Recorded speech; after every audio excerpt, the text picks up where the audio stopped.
എനിക്കിപ്പോഴും Gautam bhai little surprise അല്ലെങ്കിൽ little above എന്ന് പറയാൻ കാരണം ഓയിൽ ആൻഡ് ഗ്യാസ് സക്സസ്ഫുൾ ബിസിനസ്സാണ്.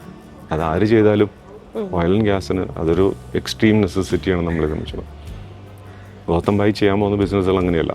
പവർ എന്ന് പറഞ്ഞാൽ ഒരു ലോസ് മേക്കിംഗ് പെർമിറ്റ് NTPC എടുത്താലും ഗവൺമെൻറ് തന്നെ സ്ട്രഗിൾ ചെയ്യുന്ന ഒരു സെക്ടറാണ്. പവർ എന്ന് പറഞ്ഞാൽ പവറിന് നല്ല ബയറെ കണ്ടുപിടിക്കണം. പവർ എക്സ്ചേഞ്ചസ് ഉണ്ടായിരുന്നില്ല അന്നത്തെ കാലത്ത്, ഇൻഫ്രാസ്ട്രക്ചർ ഉണ്ടായിരുന്നില്ല അന്ന കാലത്ത്. നമ്മുടെ 26% എന്തോ TND ലോസ് ആയിരുന്നു ആ കാലഘട്ടത്തിൽ. അപ്പം ഇൻഫ്രാസ്ട്രക്ചർ ഇല്ലാത്തൊരു ബിസിനസ്സിൽ അദ്ദേഹം കയറുകയാണ്. ആ ഇൻഫ്രാസ്ട്രക്ചർ ബിൽഡ് ചെയ്യുന്ന റെസ്പോൺസിബിലിറ്റി കൂടി ഇദ്ദേഹത്തിൻ്റെയാണ്.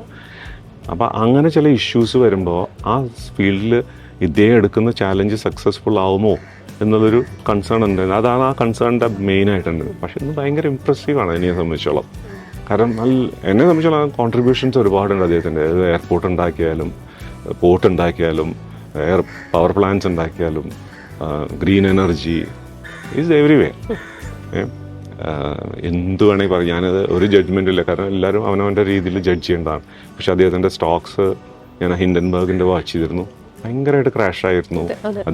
അദ്ദേഹം number 2 after Elon Musk number 2 വരെ എത്തിയതാണ് ഒരു സമയത്ത്. അന്ന് താഴത്തേക്ക് വന്നു. പക്ഷേ പിന്നീട് അതൊക്കെ റിക്കവർ ചെയ്ത് ഇപ്പോൾ പിന്നെ മുകേഷ് അംബാനിയാണ് ഏഷ്യയിലേറ്റവും അതൊക്കെ ഓക്കെ. പക്ഷെ അദ്ദേഹത്തിന് ചില വിഷനും ചില കാര്യങ്ങളും അതൊക്കെ സമ്മതിച്ചു കൊടുത്തേ പറ്റും.